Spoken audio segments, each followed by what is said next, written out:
Good evening and welcome to Mindful Life 405. I'm your Dan Springer. Thank you for joining me today. The host is right there, as she usually is, doing her normal thing, doing her do. Say yo yo. Leora. Say yo yo. Say good night, people.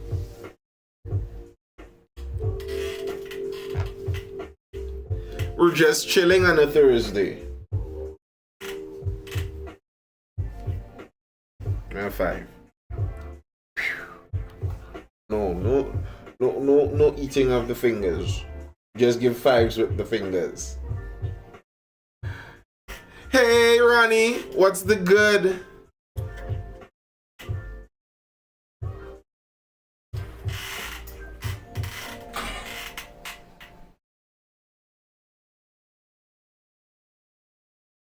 Tell the people good night. Say good night. Good night. No good night?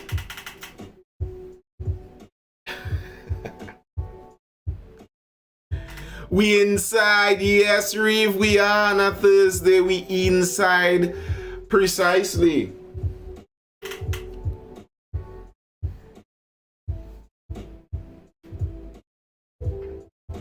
Count daddy fingers.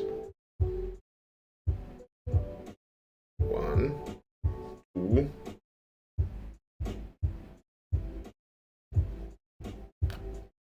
You're not even counting for them. Nothing goes.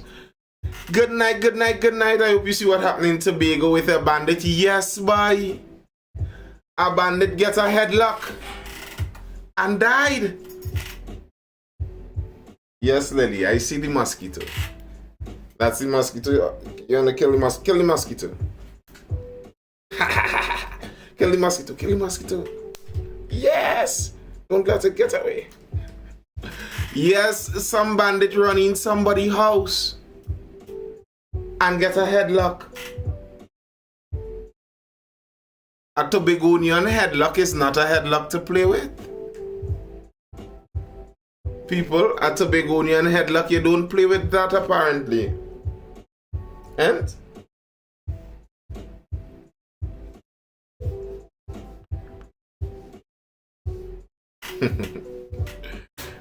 yeah, but that's an interesting one to see how that all unfolds as that goes forward. I mean, and now she wants to talk. I can assure you all will hear her for the rest of the night.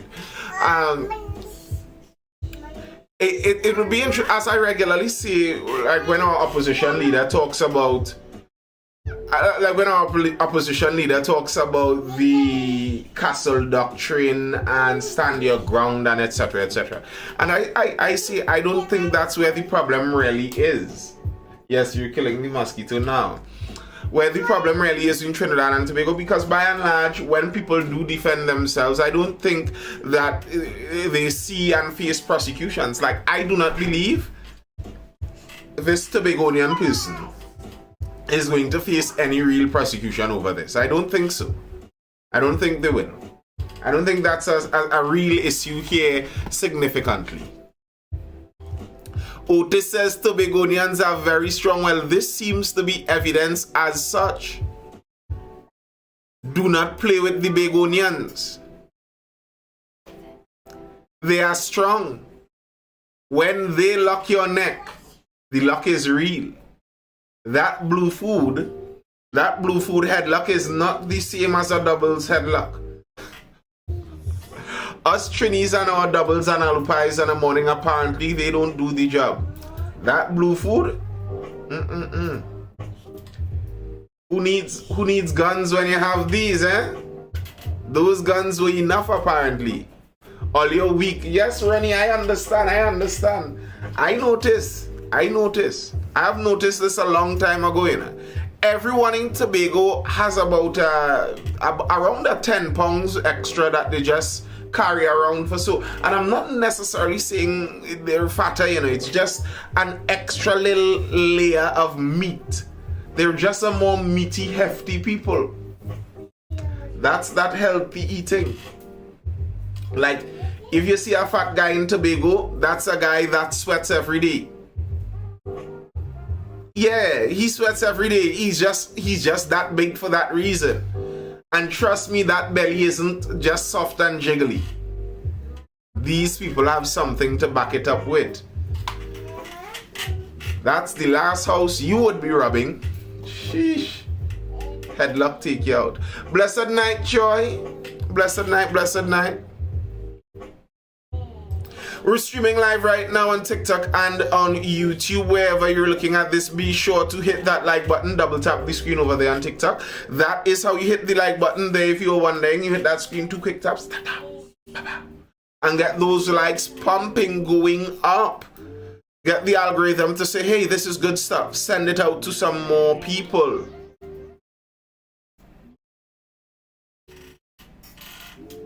I was reading recently about Mexico's election where they elected a lady leader, finally breaking that glass ceiling in Mexico, and something like 37 candidates murdered in the process. I'm like, good grief.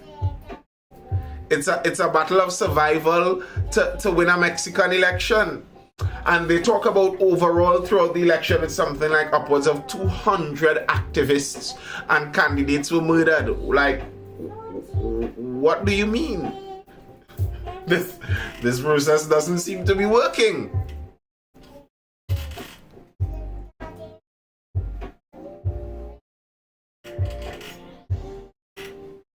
I mean, you watch some of those things and you're grateful for Trinidad. You're grateful for Trinidad, where as chaotic as it might be occasionally, we aren't on that level. 40 people don't have to die before a leader has to be chosen. That's some that's some serious stuff. 40 people dead.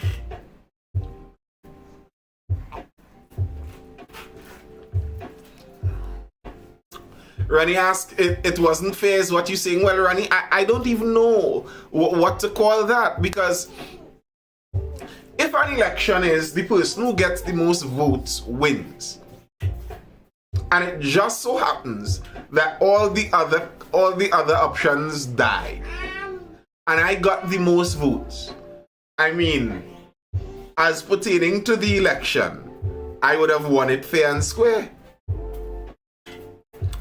It just so happened there were no other living candidates that could compete with me. Coincidentally. This is what happens when when gangs get a full foothold inside of your country. Now, this is because of the cartels, the Latin American version of gangs. That's the reason for these things. The cartels have a serious say in what goes on, and they are very willing and able to commit and perpetrate violence to get what they want done. You can't allow cartels to get a foothold, because this is what happens. In some districts, they talk about, I was listening to a Mexican guy explaining certain aspects of the election, and he was saying in certain districts you go to the polling booths and there are cartel members outside the polls telling you exactly who you have to vote for. That's what happens when gangs get too strong. Because, as I've said before, what the police effectively are, as the law enforcement arm of the government, they're the biggest, strongest gang. So if you give another gang room to become bigger, stronger, or at least feel like they can compete with the police, then by just effect of their power, their strength, they would be a slightly governmental organization. They would have great political reach just by default of their power. Is what you saying, Ronnie? What you mean by that? Kerry Trim says to me, voting is a waste of time. I have never voted. I wouldn't say it's a waste of time. And I do believe changes can happen during elections. I do believe that. what some people have to recognize is that things could go different ways from election. Like Hitler was voted in. Mustache guy was voted in. And would you say that if you had a chance to vote opposing to him, you wouldn't have? And it would not have made a difference? Yes, Joy. I mean, I understand the limited usefulness of voting, but I wouldn't say it's useless. I wouldn't say that at all.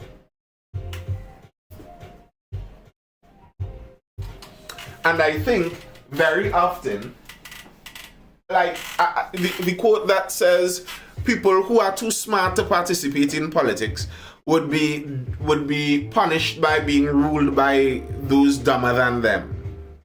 So, yes, there's a lot of folly that goes on in politics, but if you just stay above it all and away from it, that doesn't avoid politics. That doesn't make politics not have an effect on your life. That doesn't make sure that when Dr. Rowley decides to become much more activate on road traffic laws, that you aren't paying thousands of dollars every time a licensing officer comes upon you. Those things have effects. So voting has consequences. How are you doing that? How are you doing what? I'm not sure what you're asking there. How you're doing what? Now, the unfortunate thing in voting is you don't actually get to choose who you want. You get to choose the options that are presented to you. But I think very often people cop out and are cowardly in attempting to say that both sides are exactly the same in all different ways. I don't actually believe that's true. And I think in most cases, for most people, if you take an honest, earnest evaluation of political parties, you might actually see one that may have a little shade of more positive in what you would like to see happening in your country or in your district. So I wouldn't say it's totally pointless. I wouldn't say that.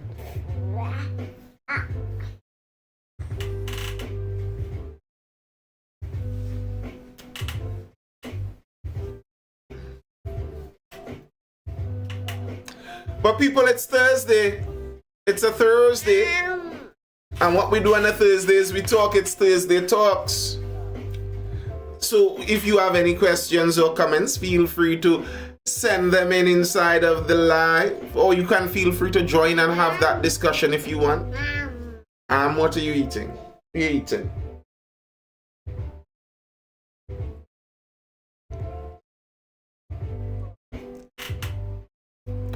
Any questions or comments on the inside?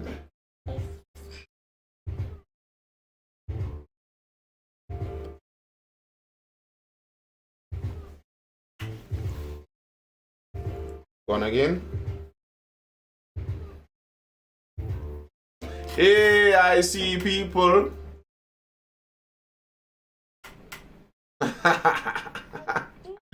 Funny. Ronnie can't accept herself. Listen, anytime, good night. Anytime it's our request there, and that person ain't come up yet, what's the active person in the chat? I find you, I don't add people at random like this. I didn't even see this person talking in the chat yet. Yeah. Just know that I need it. You have never seen me speaking in the chat? I'm not a random. I ain't see it. I mean, like, I ain't see it tonight talking in the chat now, like. La, la, la. I saw that, Abu. I saw Russian ships are coming our way. But you know, according to some Russian state media, World War III has already begun. And as some people say that talk about such things, the idea that, you know, we're going to hear an official announcement over the radio or something that here we hereby announce the commencement of World War III between the Eastern powers versus the Western liberal order, the teammates in blue. No, we aren't going to hear an announcement like that. That's not how it works. For most wars, it's in hindsight that they look back and say, hey, that was the point that the war started, you know. After the war done, oftentimes they look back and say, okay, that was the point it started. So by some people's view, we have already begun World War III. And to close off that point, because I saw recently the news came about during the cloud of the Donald Trump convictions, etc. But the United States gave Ukraine permission to use long-distance artillery over Russian border. And the Russians said, if it is that the US is supplying the ammunition, giving the permission, and the Ukrainians are doing it, this is effectively the US doing it too. And they said they will take it as a casus belli, what is known as a cause for war. They will take it as such. And I believe it was yesterday, I think sometime yesterday, Ukraine announced that they did in fact bomb some targets inside of Russia. So, yeah. Omas, you're saying something? Yeah, a couple of things that I want to discuss, but since we start with the war situation, right? Mm-hmm. I don't think a lot of these Western countries understand how destructive Russia is going to be. Should Russia's safety and security be threatened? Because Russia has made it clear there is no world in which Russia don't exist. So yes. That's basically a suicidal part. That if we go, everybody goes. And America is fighting too many proxy wars. And that's why this election that's coming for America is going to determine the future of America and the future of the Western Hemisphere. I think so too. Political directorates. I believe so too. And that too many proxy wars, I think this is purely my opinion and guessing of the future, and guessing the future is a very hard thing to do. But I think if the political directorate that is in charge right now in the US continues into the next term, as soon as they win, I think they're going to face another theater opening in South China there by Taiwan. I think so. China is going to do that. Because if you are facing pressure in Russia, Ukraine is losing. Do not be fooled. Ukraine is losing. And the only time that they can gain and make any kind of headway is with Western powers. So basically, the only option Ukraine has to win is World War. So that's why when I hear people pandering to people like Zelensky, I am like, do you want the world to erupt? Because for someone like him, who is in charge of a nation at war, what some would call a war for survival, if Russia comes in and takes over, Zelensky very likely would be dead. He has everything to lose. And the only way he can win is by dragging the rest of the world into it. Ukraine just does not have the ability to fend off Russia. It just is not smart. From a geological standpoint and from a strategic standpoint, they don't stand a chance. No. But the other part of it is that the American people does not support this war.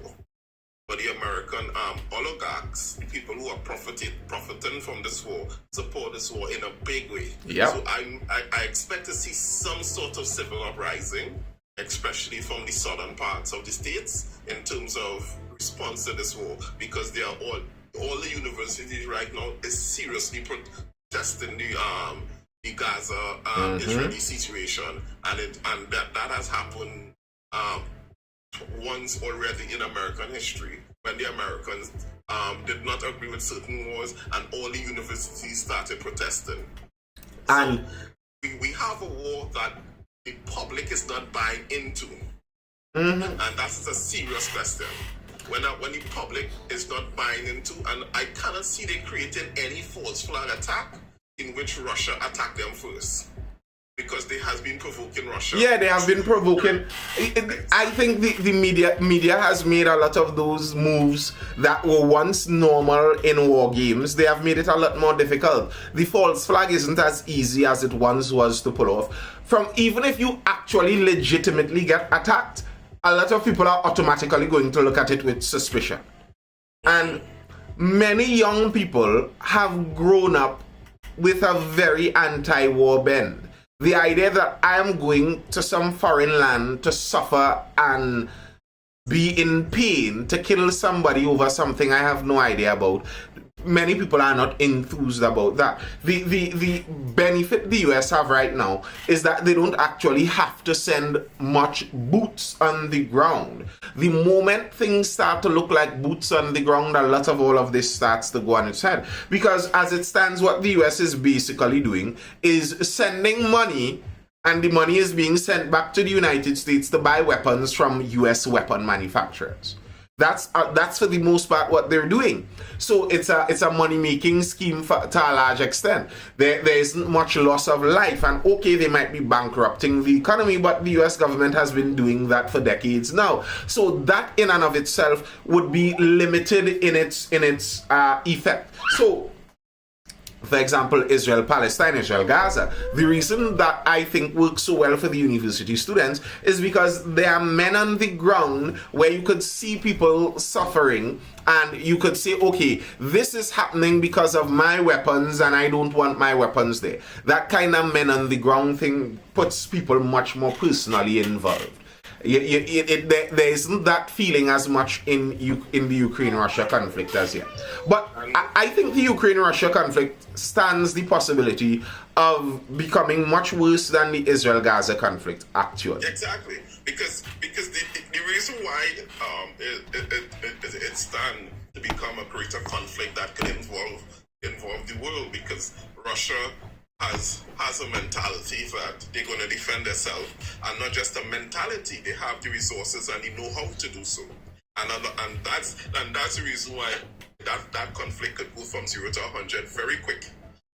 The other part of this for me is that America has no moral authority to engage China if China goes to war. Yeah. Because what they have been doing is basically under this last administration is fighting a lot of proxy wars. They have lost all moral authority to direct, to add. They even went so far to try to sanction the ICC, and which basically calling a kangaroo court for Africans. But that's a whole nother discussion. My discussion, what I want to get to tonight, is the manslaughter that happened in Trinidad across all boards, and the offer Gary Gifford made to the Prime Minister of Trinidad and Tobago. He's not taking I it. think it's a very interesting conversation, because I want to hear people take on it, and I just want to dialogue on it a bit just to get some different perspectives. I just to touch on what Abu Friday said there, I am almost 100% certain we will be taking the US side just by default of proximity. By default of proximity, to try to be a Russian satellite state within the reach of all US weapons is just a foolish attempt. That just doesn't seem smart. But on the Gary side, for one, to start off, I don't think the Prime Minister is even going to come close to taking his offer up. I don't think he's even going to come close to taking that offer. But I do think that's an interesting offer. I do think it is. And I wonder, like, to give some credit to Dr. Rowley, they did it before. They did take him before. And it seemed like they couldn't handle him. But I wonder, what would some of those across party lines deals do to the political landscape? That offer about Gary, that is a no-no, Ali says. Backstory, Gary has offered the Prime Minister again to give his service in fighting crime in Trinidad and Tobago.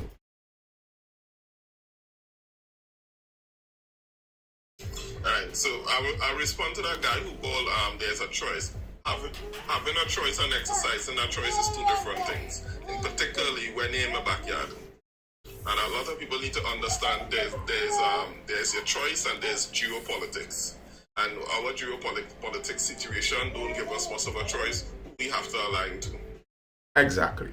Like, right? Ukraine found that out the hard way. Ukraine found that out there.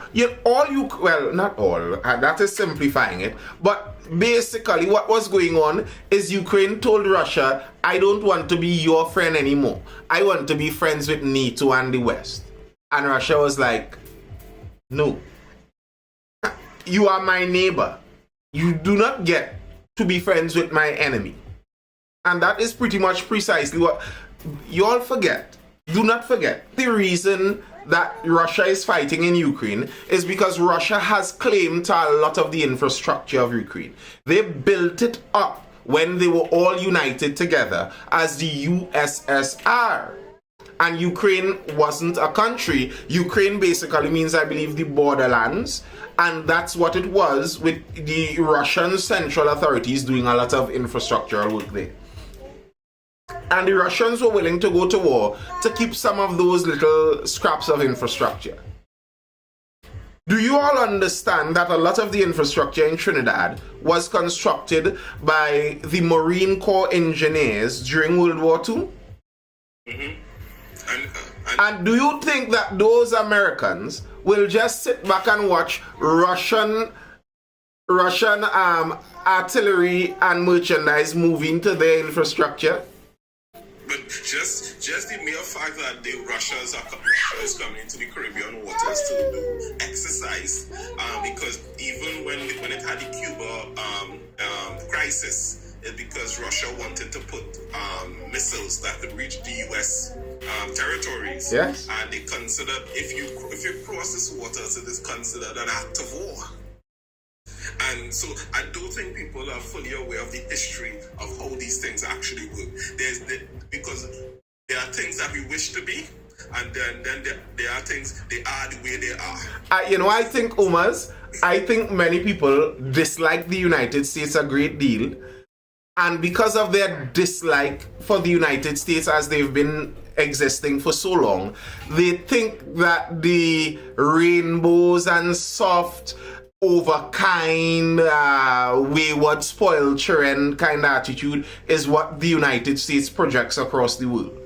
That is not who the United States is. There is still no standing army that would even come close to going toe-to-toe with the United States. It's insanity.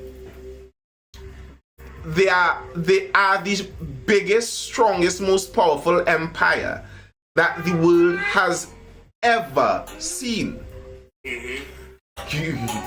And people talk about war crimes and the rules of war, and it's, if there is a war, all rules go out of the window. It's about winning. Exactly. And there's something that the Romans always say. And America war philosophy and strategy is based on the empire, where they build an embassy in your territories and consider it there. That's a Caesar approach to war, or a Roman approach to war. But there's a thing that the Romans always say: give to Caesar's what is Caesar's. So there's no such thing as war crime when Americans enter war. To the I can't remember the Latin version, but it says, to the victor goes the spoils. Yeah. To the victor goes the spoils. We win, and you take what we give. So people talk about war crimes. War crimes are only put on the losers. There's nothing such as war crimes. War is a crime. The only people that are charged with war crimes are the losers. If Hitler won World War II, the Allied forces would have faced war crimes for what they did in Dresden, for Hiroshima, for Nagasaki. For all of those things, they would have faced war crimes. There's nothing such as war crime. The war is a crime on the entirety. Not even China, no. Not even close to China. Not even close to China. There's technological advancement that cannot be compete with by and large.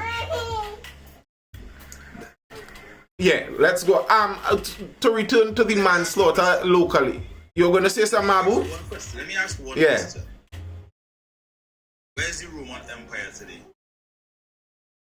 That's a technical question. Some people will say, just look at the Catholic Church.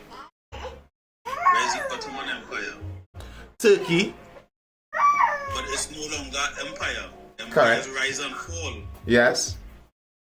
And the United States, as much as I agree, They are the greatest military power right now. Mm-hmm. To ever exist, not just right now, to ever exist. Mm-hmm. They will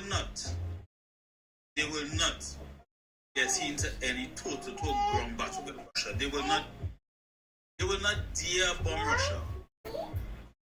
Why wouldn't they do it? If they would have done it, it would have happened already. Because the United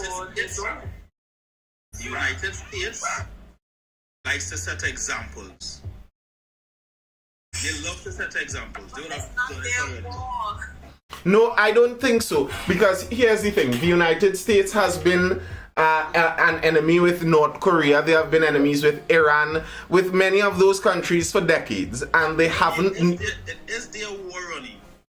Yeah, it is their war technically, and they haven't nuked those countries off the face of the earth, because the United States isn't just an empire that seeks to show power across the globe. They are also an empire that attempts to win hearts and minds. So they're always battling a PR battle too. So that's why partially they won't just nuke a place. Now, part of the reason is no one is going to take over Russia. That's never going to happen. No one is going with an army and march into Russia and conquer Russia. That's not going to happen. Even the US knows that. They don't even have interest in doing that. Russia also knows that there's no way they march a Russian army across to the United States and by manpower conquer the United States. That's not going to happen. So neither of those realities. What's that? Of course they won't do that. Right. The reason for having their military presence in this region, in our waters, is just to... with whatever garbage plane we have and attempt to battle them toe to toe. Nobody ever wins like that. They cannot. But I don't think people understand that America, while they could fight proxy wars without going to cabinet and getting cabinet approval, if America get cabinet approval because they were attacked directly, you have no idea what is going to happen. And a lot of people, I don't understand. They got cabinet approval for the Gulf War. They got a blank check, as a matter of fact. George Bush was given the all clear for the Gulf War. He got cabinet approval. No. Not for a war. No, they did not get the Congress. The last time Congress in the United States declared a war was World War II. Exactly. Yeah, but they gave him permission to enter Iraq. Well, they have it's like Vladimir calls it right now their special operation. It's just playing with words. Yes, it's playing with words, but there are legal differences too, where Congress did not actually open up the checkbook like they would do with an actual war where you could go in full. Well, for example, if they open up the and cabinet give full war powers approval, there is nothing from inside can even come in the Western Hemisphere without being touched. Alright, listen to this right now. From not watching from somebody who's amazed by the American military point of view, because we know they have military might, but I am not a groupie of them. Right? Yes, I'm listening. It has been proven, conventional warfare, you cannot beat them. Correct. Agreed. But they cannot fight ground to ground combat. It's not that Abu Friday. Just now, because that's incorrect. The U.S. Marines is still not even close. By far the best ground hand toe-to-toe battling group. What it is you cannot conquer other people's countries. That's what the United States has realized over all of these years, battling in Vietnam, battling in Iran, battling in Iraq, battling in Afghanistan, battling all about in little jungles all over. You cannot take over someone's home, because you kill daddy, 6-year-old son becomes a war afterwards. And then you kill him and you have to face his cousin, and you literally cannot kill them out fast enough. You would have have to literally do like what they did in olden wars. You'd have to go back to the Assyrians and the Persians and the Babylonians, where you come into a place and you wipe everyone out except for the women, and you start over like that kind of old time way. That's how war was done, to actually do that. So it's not that they cannot face you toe to toe in battling troops. That's not the case. It's that it's just literally impossible to go into, even in Trinidad. If the United States came into Trinidad to try and conquer Trinidad by violence, they would always face opposition. They will never win that battle, barring killing every Trini. You don't need to kill me. Sir, that's incorrect. The US does not have the best ground troop. Who does? Dominum Moran? Probably in terms of numbers. But even with numbers, they have machines. They will just send a drone. Well, in terms of numbers, you don't beat China in numbers. You don't beat China and India in numbers. When you talk about skill and close quarters combat and operation and special operation, you're talking about Mossad, you're talking about SEALs, you're talking about the Green Beret, and most of the high operations teams comes from the United States, and I don't think people understand. It's not about being a groupie of anybody, you know. It's having a proper estimate for who your enemy is. Yes. And because passion don't win wars. Passion does win wars. No, passion does not win wars. And this, I know, Abu Friday, I know this exactly would be a topic. Abu, just now, I know this would be a topic that may be tender to you, but that's what's going on in Gaza. And they are not winning. They are very passionate, but they are not winning. This is the difference. This is what I told her. I'm Bobby TTDF recently, right? Mm-hmm. You guys might get paid a salary to come and fight a battle against people doing it for a cause. They're not fighting for a salary. Mm-hmm. And they will fight. And as I said just now, Nathan, mm-hmm. They will kill my uncle, my nephew, my cousin, my grandfather, my great-great-great-great-grand, and it's not going to stop. They are fighting for a cause. But that doesn't win the war. Longevity. Well, okay, yes, it will give you longevity in the war, but that still doesn't win the war. Afghanistan is an example. Would you say the Taliban won that war? Is that a one war? 20 years, Nathan. It's 20 years in Afghanistan, right? Mm-hmm. And had to live with the same people they took out of power being in power. Right. Which is the Taliban. I will say, here's how I will consider that. I will say the United States failed. I wouldn't say the Taliban won, because all the members of the Taliban back then are dead. Okay, your organization continued. What? The fundamental idea is still there. It right. goes on. Okay, and that's true, because you cannot blow up an idea. You cannot kill out Christianity by murdering all of the Christians. It's not going to happen. In fact, you might cause it to spread more. And that's true. But that's not about winning a war. Like, it's like if Christians are fighting a war against Muslims somewhere in the world, because those things happen, we know. And let's say the Muslims beat all the Christians and kill them all. But the Christians still were able to witness to some people, and some people inside the Muslim army became Christians, and etc., etc., etc. Christianity lived on. Did the Christians win the war? Well, I guess if you're looking at it from a spiritual battle point of view, maybe they did. But from the war point of view, no, they did not. There's spirituality.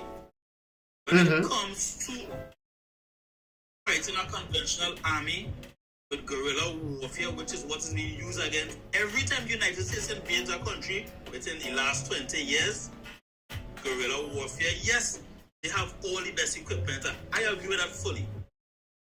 When guerrilla warfare faces them from since Vietnam, they cannot deal with it. Well, let me say something that people don't know. America tries very hard not to commit genocide, because what? No, I'm asking. That is true, Abu. I don't like. You know what I don't like? I don't like that I so often find myself defending the US. Operation Shock and Awe. Have you heard about Operation Shock and Awe? I am saying if America. Have you heard about Operation Shock and Awe? Yes. If you have not, go look it up, please. We have heard of it. They did Right, not just when they finish, I'll speak. palaces. Hold up. They did not just target Saddam's presidential palaces and military installations. Hell no. They bombarded Baghdad. Yes. Bombarded Baghdad. That was Operation Shock and Awe. That's just facts. Right, you finish? You finish? And my analysis of that, they can remove Baghdad from the face of the earth with the kind of military power they have. But then the world would have a different view of America that takes away the moral authority and then police and instruct the world. Hiroshima and Nagasaki, didn't they do it? Yes, they did. Abu, I think this is what frustrates me so often in discussions in the US. Some people have a pathological hatred for them where they don't look at facts. And you know what frustrates me to no end? Lots of the people that will be willing to say the US is the most evil country to ever exist would sell their left limb to go and live there because they don't actually believe that. It's something that was sold in some ideology they bought. That's not true. That is not true. It's obvious.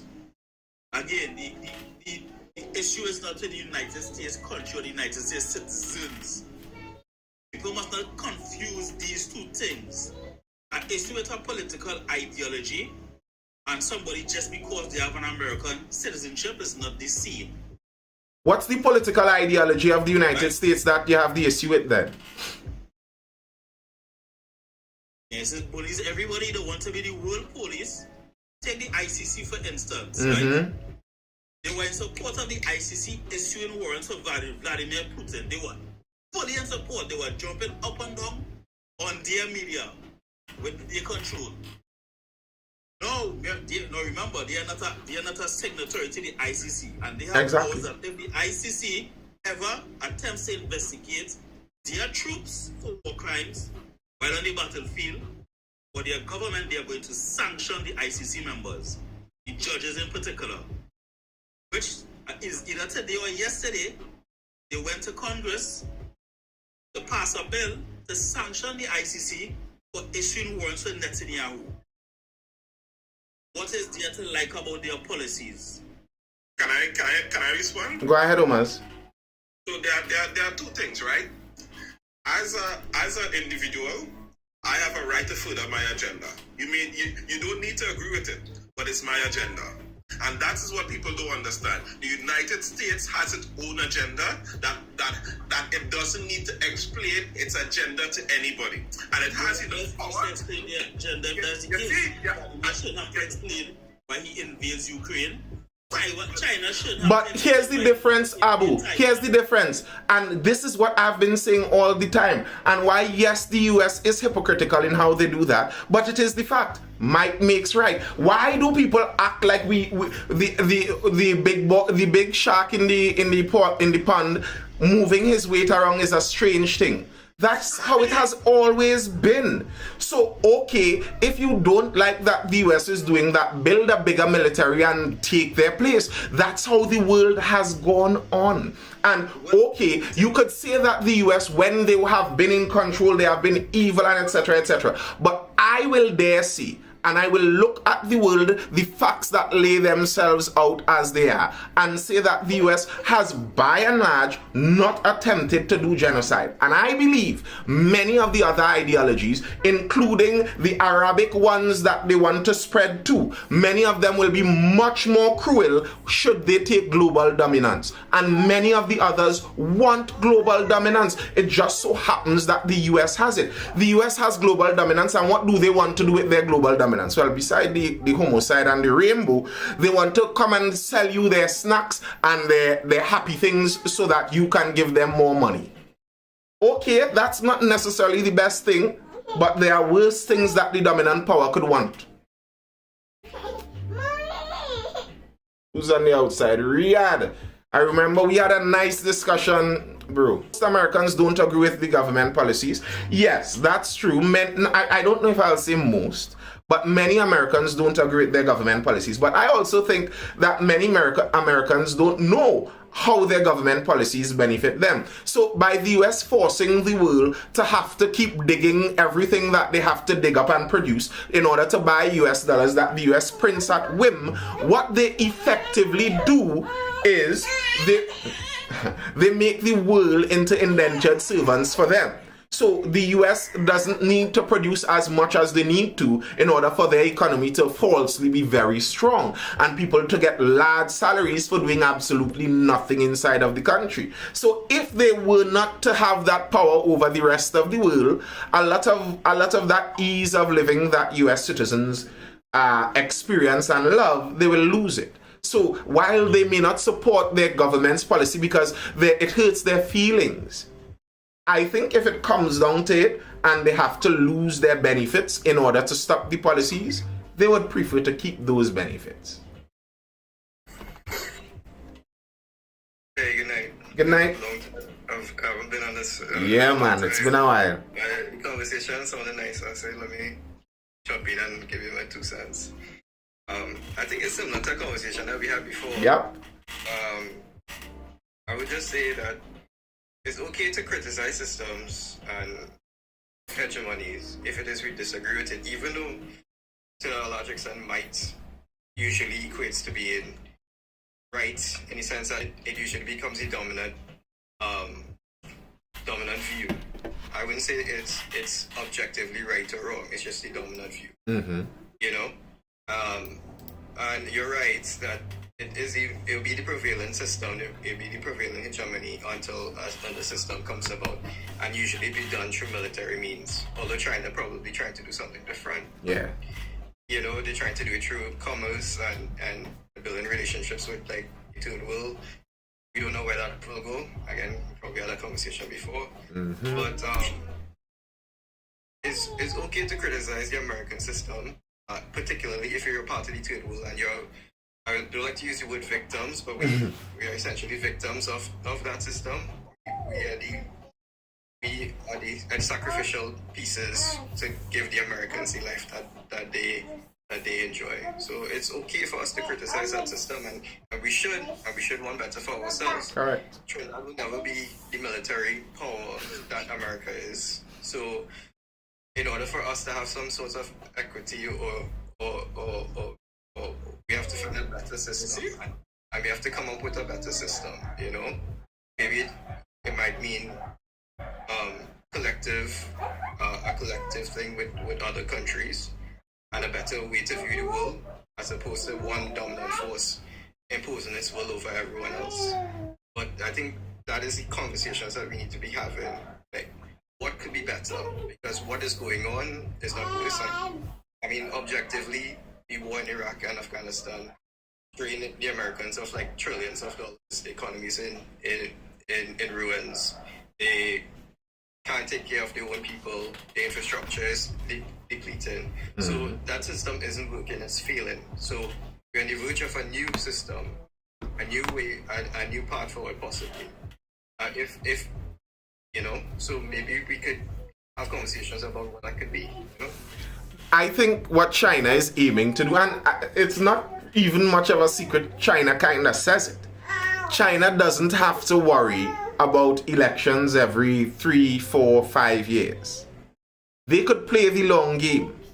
Like when they have their Vision 20, like say they had a Manning who wanted a Vision 2020 from 2005. He would have been in power for the entire time to see it pull through. So while a president may have to change here, a prime minister have to change there, they could hold course and take very long game plans. We'll see how it all works, because there's the theory also that just because their economy is centrally planned, it just wouldn't work as effectively. I guess time will tell. Time will tell almost all of those things. I agree with you in terms of the nearly victim line of it, because I recently went on another binge of African history that led me a bit into Latin American history.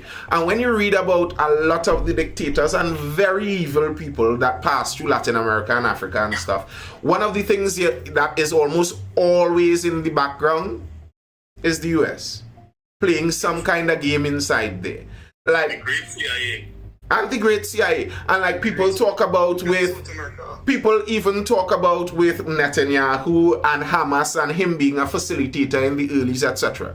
And a lot of these things, sometimes I don't even necessarily, because I don't doubt that many of these people are just whole cloth evil, but sometimes I don't even necessarily think it's totally evil. It's just some people interfering in things that they don't understand the possible ramifications for. Okay, you think that this is a bad guy, so you want him dead, but you don't understand that this bad guy is actually holding down 3 other worse guys from getting into his place.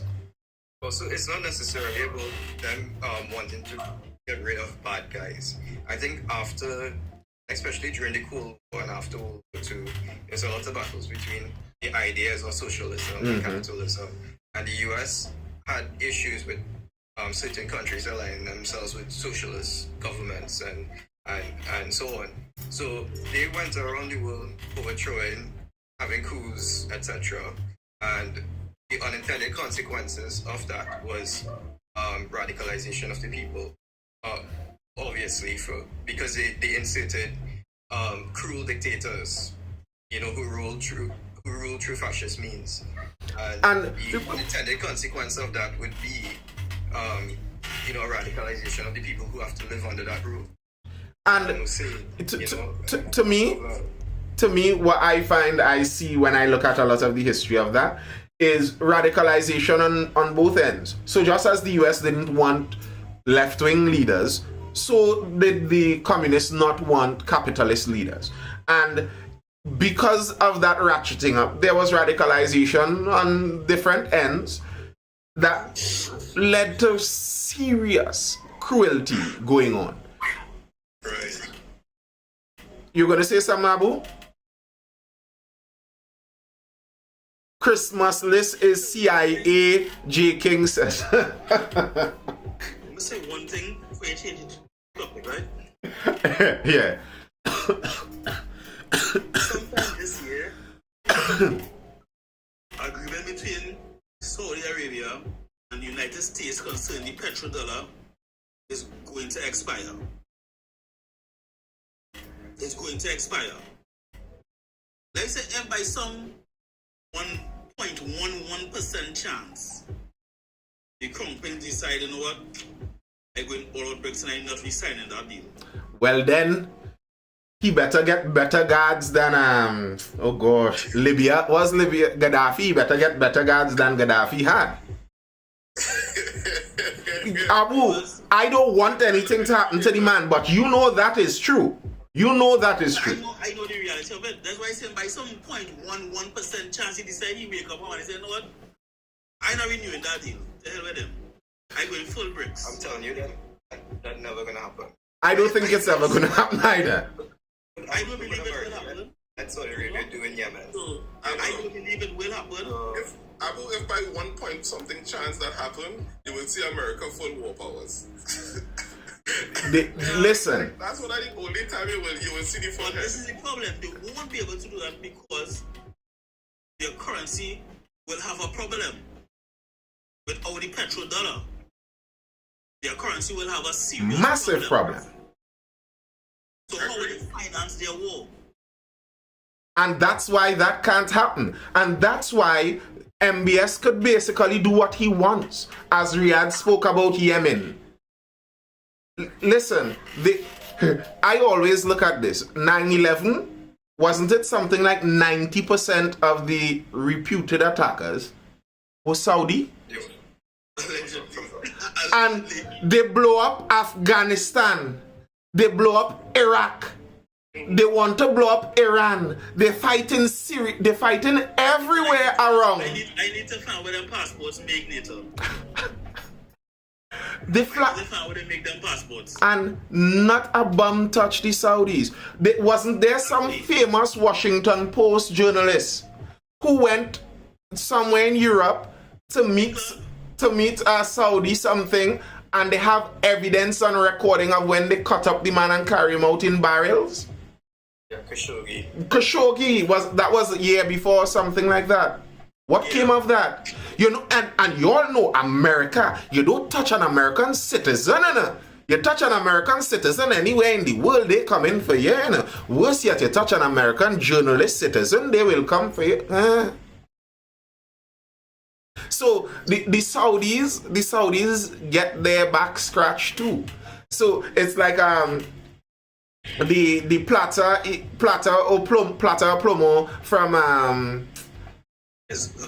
the Don Dong in Colombia there. So yes, we Escobar, yes, we give you silver, you get your benefit, but if you don't take it, you could look at Gaddafi. And we will bring freedom to the Saudis. All of a sudden, everyone will recognize that women don't get equal rights in Saudi Arabia, Saudi Arabia is a really unfree place. There is some disagreement with him in Saudi Arabia anyway. But there's always that, There's always this grotto. No. Not just that. He is literally changing Saudi Arabia.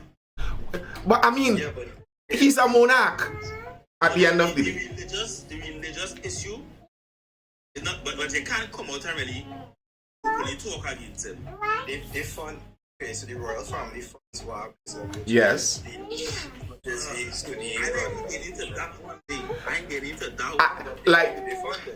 Riyadh and Abu, I think you all may know more about that than me. And maybe someday in a private chat or something, you all could explain the full thing to me. Because I was noticing there's a serious conflict going on there, and I am not 100% certain about the differences and nuances going on there. But I follow a good few Muslim influencers and stuff, and you see there's some... There's a study that I could put you on to. It's accredited and everything. You can read it with regards to the rise of Wahhabism in Saudi Arabia. But Ben Salman... but Ben Salman is no Wahhabi. No, he's not. No, he's not. He's not a Wahhabi. But he wants it to prevent them from overthrowing his government. That's the arrangement that they made with the Saudis. But I mean, as you're saying that there, what that brings into focus is how much in the Western world we don't understand and relate to history as being real as they do in the Eastern world.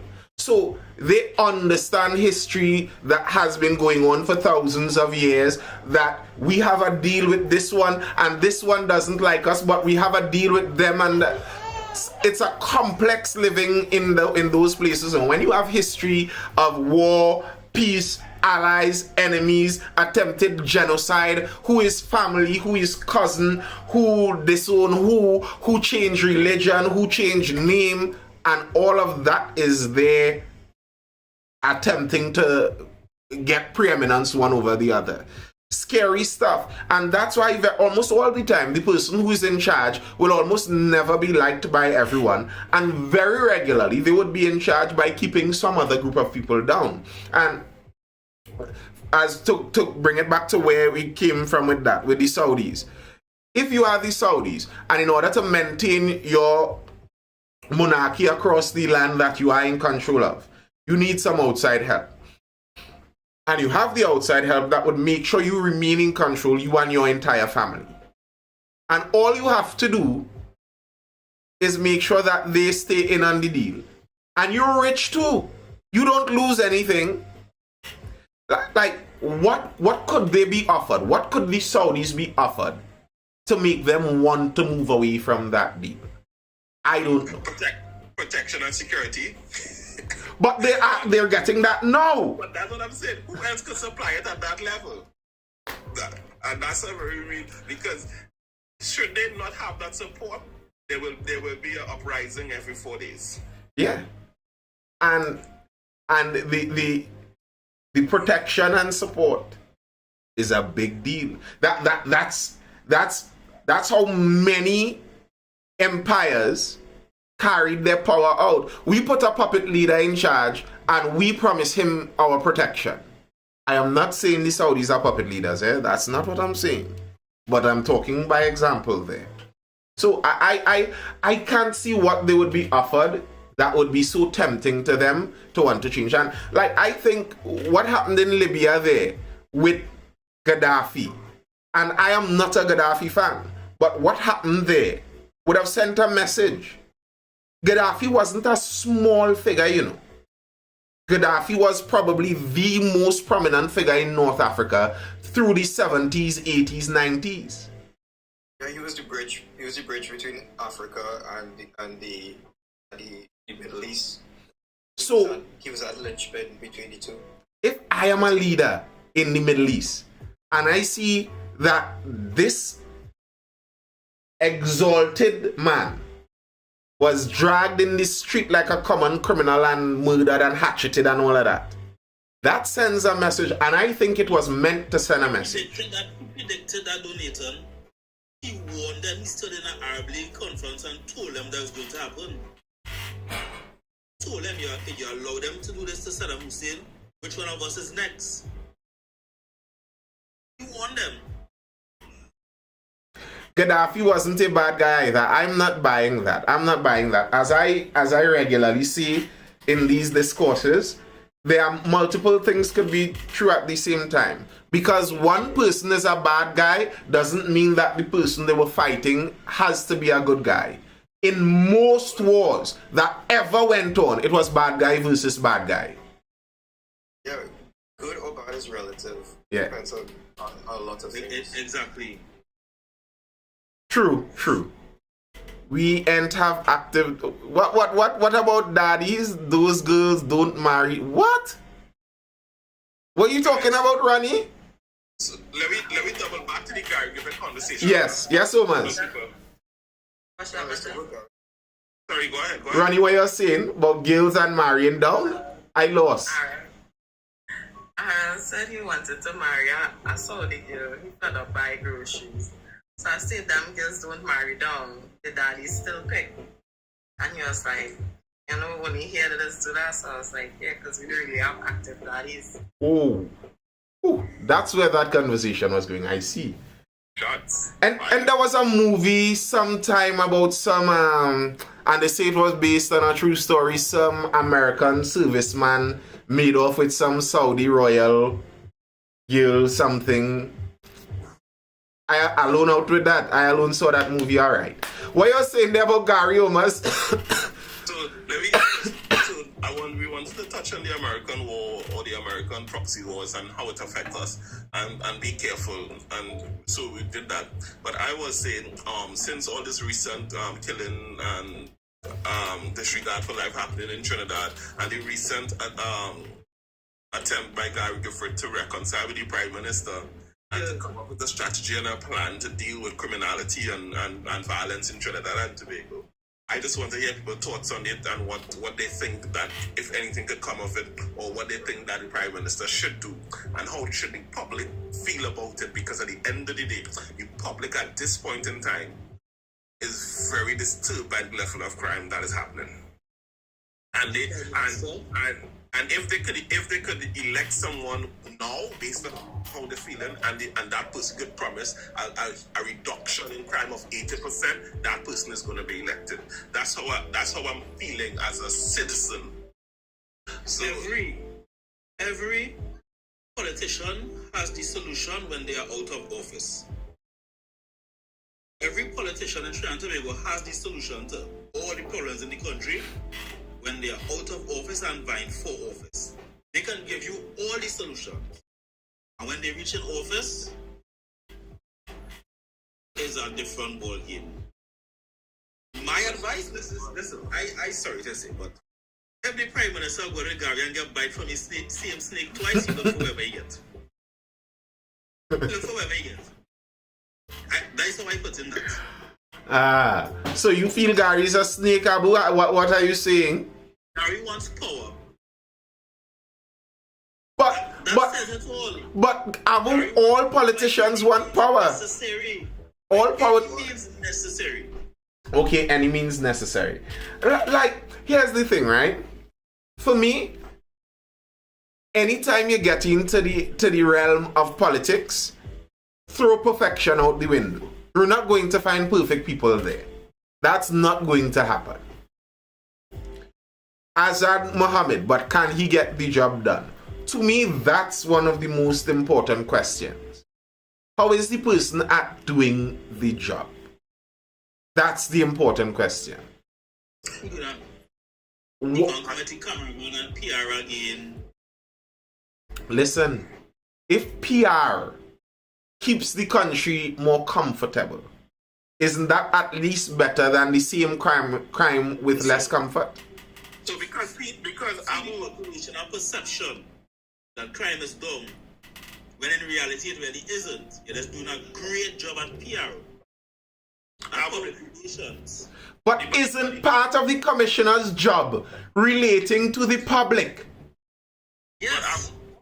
I have a question and a statement in one, right? Because while I hear what you're saying, the other part of it, the people are living in a disempowered state.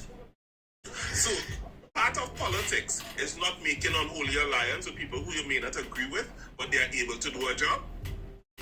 But make unholy alliances that will actually work. And sorry to say, but somebody who just have political aspirations of being prime minister, maybe, I guess. You know, Abu, here's the thing, I heard somebody make this point about Donald Trump over in the United States too. They said a massive part of his character is that he wants people to like him. He just wants people to like him. He likes that. He likes having people like him. But that's not necessarily a bad thing to have from someone in a position of power. If you like people to like you, then you will generally be more given to doing the things to make people like you. That's not necessarily a bad thing. So the question is, are they able to get those things done? And do you think in competence that he is a more competent manager or more competent person than the person who is there currently? Or do you think the person who is there currently is more competent than him?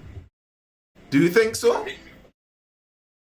Because I heard the person there who's currently there, and she was speaking today, and it came across my For You page, and I was standing in a Pentecostal row in the back.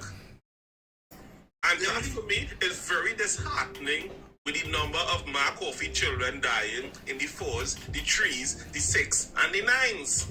You know, and we need to understand that in order to deal with force, a greater level of force is required to subdue force.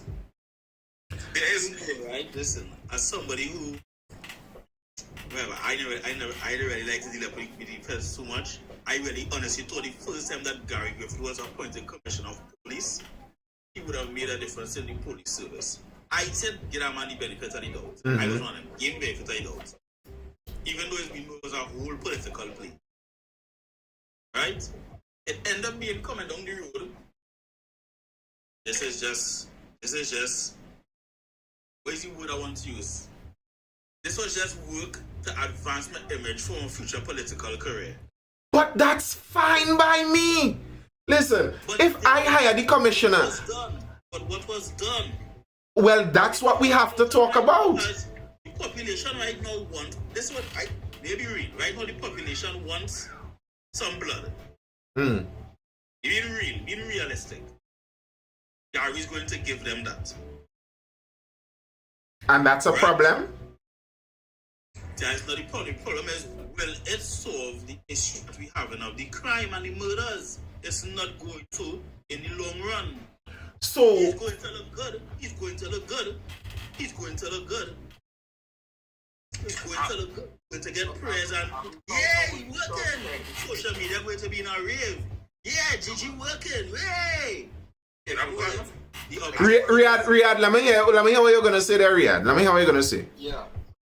I was held up at gunpoint, right? 4 fellas, they stole my vehicle. held up at gunpoint. I was on my way to work. And so, I'm sure like everybody in Trinidad knows somebody who's been in a situation where they have been a victim of crime, right? The situation, if it is that I understand the pessimism about having Gary being anywhere around the police service or anybody for that matter. The question is whether it is that he would make realistic changes or affect crime. If it is that he's only there to do it, improve. I think what Apple's problem is that, he's trying to make himself look good rather than do the job. But as you're saying, if it is that he makes himself look good by doing the job, then that should be okay. With regards to the solutions, I think most people know the solutions for the crime situation. There's a social component to it. There's a improving the police service component to it in terms of weeding out the bad officers who, criminals themselves, get the trust, allow the people to have trust in the police service, particularly in communities that criminals exist in or live in, so that those people will feel safe enough to reach out to the police in order to police those neighborhoods better. Exactly. Improving the courts, improving the wait times, improving detective capabilities, all of these things, improving the number of cameras that we have, for instance, would be a good solution. There's so many things that we could do, but you see, we have been saddled with incompetency and a lack of willingness to do anything about crime that people are so fed up that they're willing to take anything. So anything right now will be better than what we have. And and if it's incremental, that we have somebody slightly better who is Gary Griffith, and then you get somebody slightly better than that, we will take anything, because I think everybody's just fed up of the inaction and just people talking and then nothing changes. Well, Gary, in charge of customs. Like for that. Customs, why it is that on customs the scanner's always down? But Gary in charge of customs, I support that. Sylvan Trinidad, I like the point you are making there. That's a very good point, that you have to be careful about wanting anything, because anything could give you anything. Yes, that's true. Weimar, Germany, that's a good point. But I agree with what you're saying there, Riyadh, and I don't think what people liked about Gary was just the PR. I don't actually think so. Because when you hear most people talk, even the people who like Gary, they don't like his PR. They're like, I like the man, but you should have shut up a little bit more, boy. Very, very, very, very, very, very, very few, if any, people say, I really like how he does talk, boy. Not really. People like the feeling that at least this man was trying something.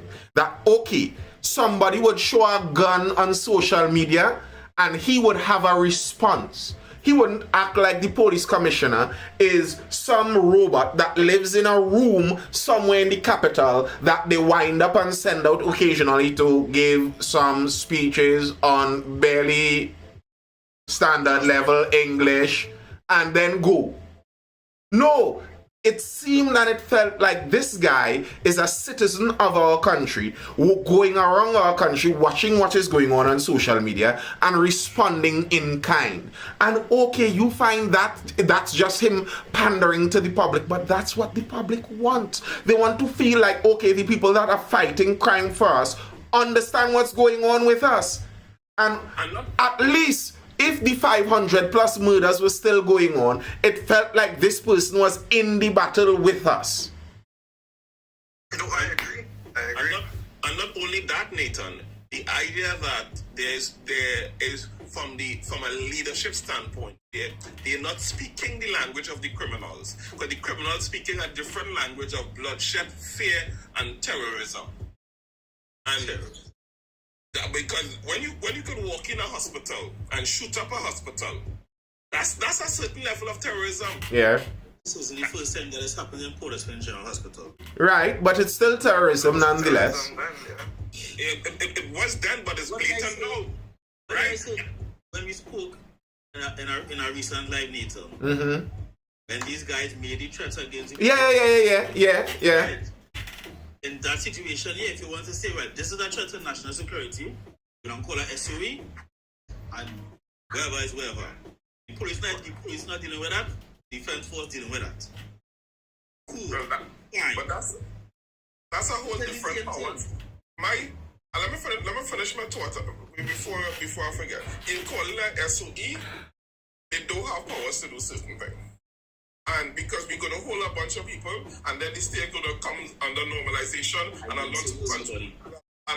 lot of constitutional motion is going to be filed, and all these people going to be released, and all these people going to get paid for breach of their rights. Let me repeat what I said a couple of nights. He do what them hold, Omas, he do what them hold them, eh? He not really talking about You see the team that made particular threats? State of emergency. There's some SF men sleeping and drinking beers and going boat ride. Activate. Activate. I swear then the defense force will do anything, you know. I think Activate. This is not a TTPS issue when an SOE call.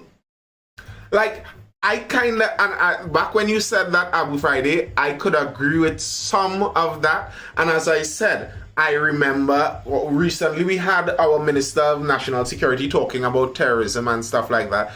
And you know who said things like that, Abu Friday? Double G. He was the one who was starting to bring in APVs. And they were upset. How dare Gary bring in APVs? Well, these guys shooting high-powered rifles up from the hills, you don't expect police to go up there in Grand Vitara. And these are the things that at least got you the feeling like he was doing something. APCs, right. It got you the feeling like something was being done. Do you get that feeling from our current commissioner? Do you get that feeling from our current Minister of National Security? Okay, you're saying that you didn't find he was doing enough. But do you find who is there right now is doing more than him? Abu, that's a question for Abu. Doing more than him? More than him. I wouldn't say they're doing more. Better. I wouldn't say they're doing more. But then I have to balance that statement because she ain't doing no PR, so. But I didn't look at the crime statistics, look at the murders, you know. Listen, Gary was commissioner of police under COVID time. Mm-hmm. Right? But he had that in his benefit. When it didn't really, I don't know, like the criminals kind of pat down a little bit during the COVID. I don't know, like there was afraid of COVID too. I don't know. Well, they just couldn't move about the public anymore, so they had to be careful. Had he been in that office with all those restrictions on the public, you think he would have done worse than our current commissioner? What do you think? Let me ask this question. 10, 15 years we've been averaging 400 to 500, I think. Okay. And I see Ronnie said it's the same level too. What is our current commissioner doing that you consider better than him? If you can't say what he was worse at least say what she is better at. I honestly don't know because... So, wait. Let's pause right there. So, at least he is better at PR. You don't know anything that she is better at. At least he is better at PR. Isn't that one more for him than for her? Citizens was getting more guns. Citizens? Oh gosh. Well, you may not agree with the terms and conditions. Hold on. You may not agree with the terms and conditions. What was the price? But it was the price. That doesn't matter, brother. When your life is at risk, again, that's a crime. Right there with the allegations is, if you're saying that doesn't matter the allegations, then you're okay with crime. No. Just continue now. Yeah, Ronnie. Because I ain't talking about it. Recently, there would have been a court case where the commissioner of police would have been, I don't know what it was, you remember, with people applying for the FUL and people waiting for several years. Yes. And she was chastised by by the judge. Yes, I know what you're talking about. Yes. So Gary was given guns. So how all of these people who was there 7+ years? Because there was a waiting list. And No, but then there are people who had five FUL. yeah. It wasn't Right, enough so to therefore, No. no, I don't know. That's not the point I'm bringing. I'm saying he was very, to me, in my opinion, Very good, Ronnie. picky about who was given to, and he was really and truly just given certain people. I might not. I don't actually agree with. I don't actually fully agree with that, Ronnie, because I don't think there's enough evidence to really point at that line that it was only for certain people, because more people just now, I did. Digits. because more people got it. And I think if you were to ask Trinidadians if they would rather have to pay heavily for a firearm or never be able to get one, most people would rather pay heavily. And the corruption from within the firearms unit did not start under him. I was not even.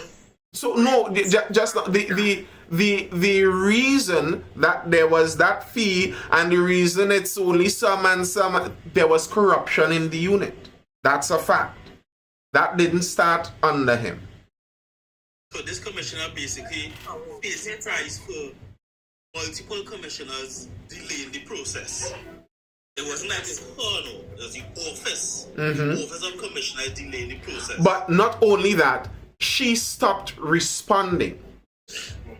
So you aren't getting that, you aren't hearing that, okay, well, it's being processed. Okay, well, you'll hear from so-and-so. Okay, well, you are refused. She is not responding, and that's what the judge said. Nathan, you scare me sometimes. With what, bro?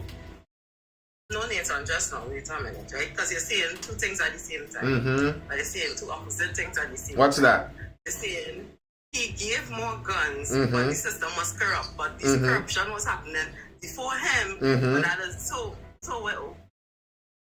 Is it that he was benefited so greatly from the corruption that he just wanted to push it further, like faster, to get more of the corruption, like more of the I can't say what he was doing in terms of the corruption because I don't know.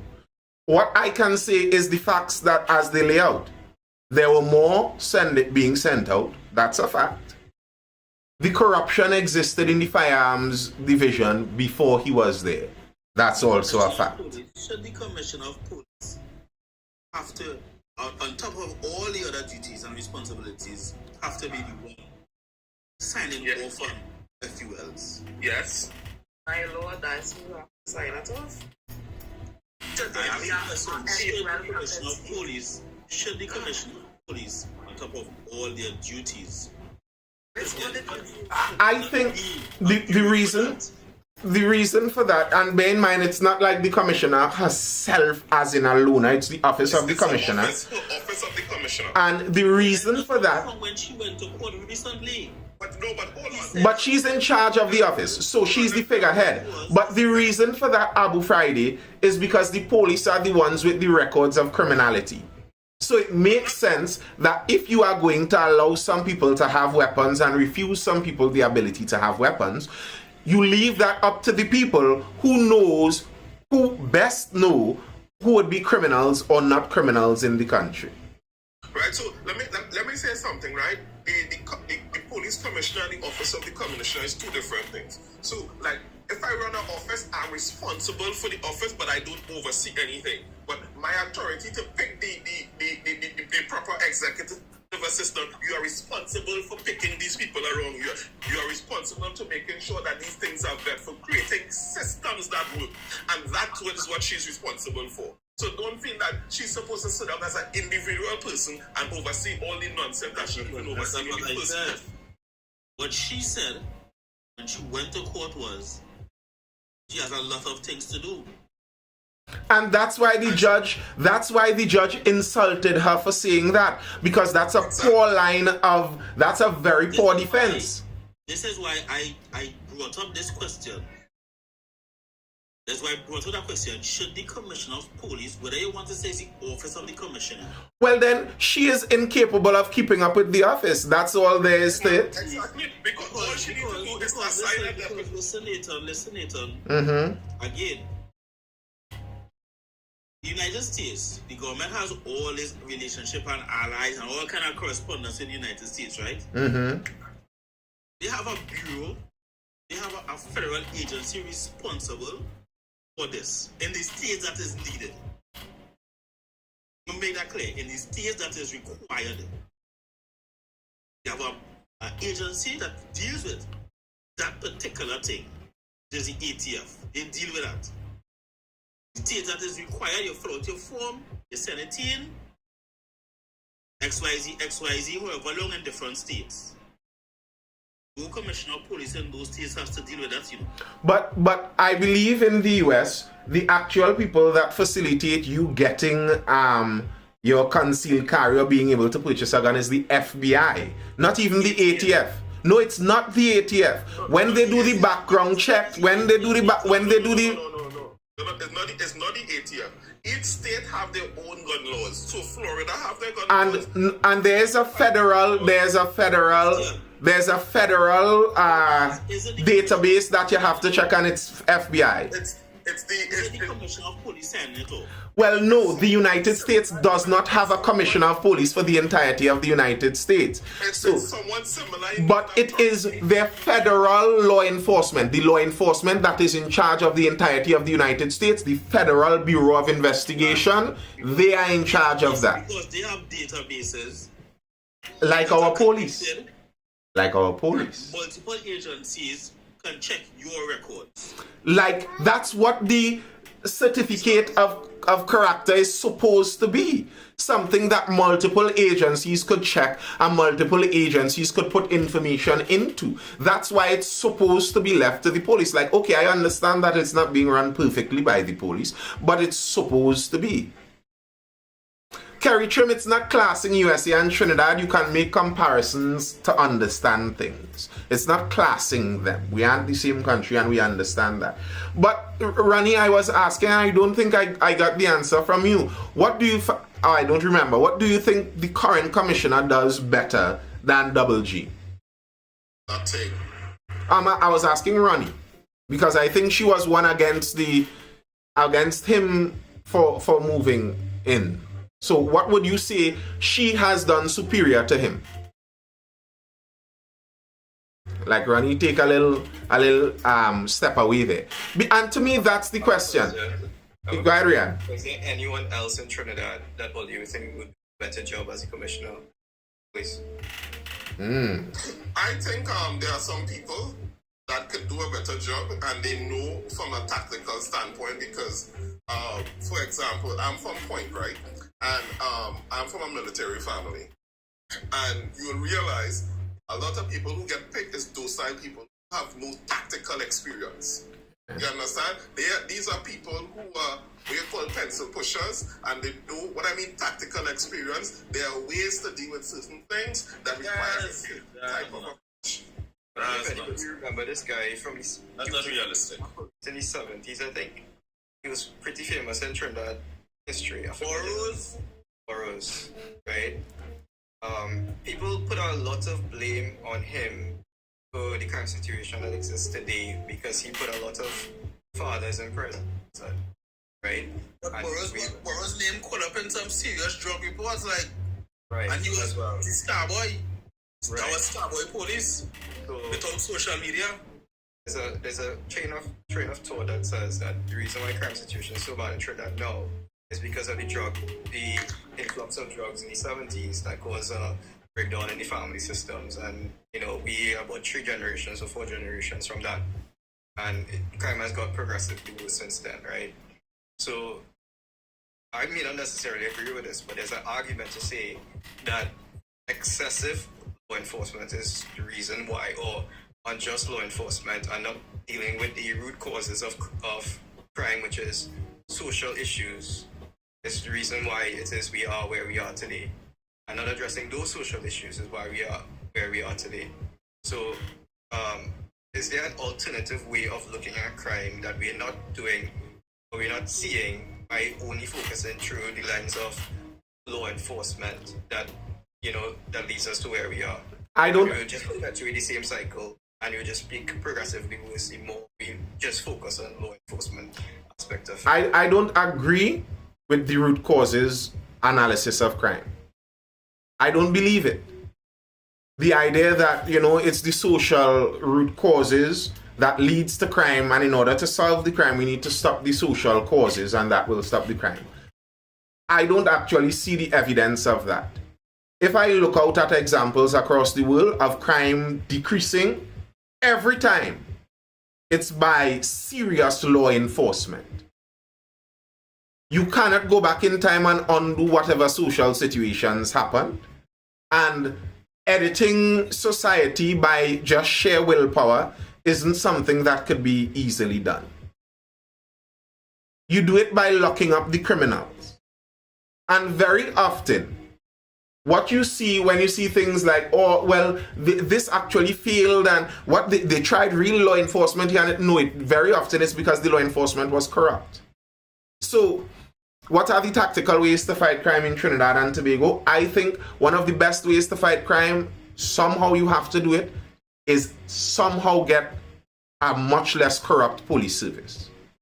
I think Trinidad and Tobago, and I say this very regularly, and I know many police in the life don't like it, but I think a major problem, a major stumbling block for our crime situation in Trinidad is a seriously corrupt police service. And now, I understand that the corrupt police service doesn't exist in a vacuum. And the reason the police service is corrupt is because the politicians are also extremely corrupt. So in order for them to facilitate their corruption, they need to make sure that the police service is very shaky also. So yes, I understand it's corruption all across that leads to that. But that is what allows for the crime. We have a corrupt police service. So, I agree with that assessment, right? With regards to the corruption and solving the crime. I may disagree with you with regards. I believe that there is a social component to it, but I disagree with you when you say that the main issue is corruption generally. So, if it is that the political parties that we have are corrupt parties, like whoever gets in power, they along with the status quo and they benefit from it until it's their time to get out, and then next one goes in and they continue the status quo. How it is we could affect change if it is that the status quo remains the same? Isn't that the question? That's why my petition, and I've said this numerous times, my petition isn't for voting. My petition isn't to hope to change a politician's mind. It's to affect the culture. One of the American journalists, a deceased one, once coined the phrase, politics is downstream from culture. So, if you could affect the culture, I do think that you could affect further downstream. If enough people in the public were clamoring for Griffith, example, it would have a much higher likelihood that Griffith would be chosen. Yeah. And that's why I say a massive part of it to me is cultural. And what in attempting to make cultural change, to me one of the key parts is knowledge. So that, because when I look around, this is my opinion, I look around in Trinidad and you hear people talk about things. And they say that bad boy. All right, so what should we do? And when you hear many of the times, even the first recommendation, even the slight thought on them, and you understand that many of these people haven't thought through these things a lot. And if you look around the world, what generally happens if you have revolution without information and understanding, you end up with hell. Bring corporal punishment for the carnival. Okay. I don't know if corporal punishment is the solution, especially if you attempt to just bring back corporal punishment now after 20 years of it not existing. I think some teachers would get themselves in serious trouble looking to hit somebody's child out there. All right, people, it's 11:20. It's 11:20. Let's look to wrap up there. Let me hear your closing statements. Anyone, all of you all inside here, you all get your chance to give Ronnie Ball no. Ronnie Ball no. All right, Ronnie. Wait. Let's wait. What is there next, Ronnie? No, I was just going to talk about the corporal punishment thing. Well, go ahead. Seriously. For me, corporal punishment in school, it will have to take a different form, obviously. I think it needs to have, like, probably some of them guys and them, our TTDF, instead of partying and drinking and things, them going to school. And beat children. No, because a teacher cannot hit a child. If I was a teacher, I'm not hitting nobody's child. Like crazy. I'm trying them bad. I don't know what parents raising them trying with now, but I'm trying bad. Very. Bad, and they starting young. Ronnie, I see a story. A youth man gets stabbed, went to the hospital.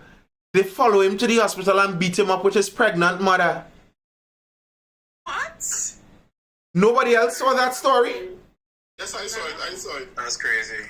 Crazy! And that's my thing for my final statement. We live in a society that absent consequence, where wrongdoing is rewarded in terms of instant reward as a criminal. I could get to take your car, I could get to rob you, I could get to intimidate you, and there's a 99.99% chance that the police is not going to detect it because, you know what, they unionize and they're getting paid either way. And they could get promoted because they're in the service for 20 years and it's not a knowledge base, it's an all performance based service. I'll get promoted based on merit. Unless we move to a system that is performance based and built on real merits and not based on service and tenure, the service is not going to get better. Police no longer get promoted on service. No longer get promoted on service. They get promoted on passes, academic.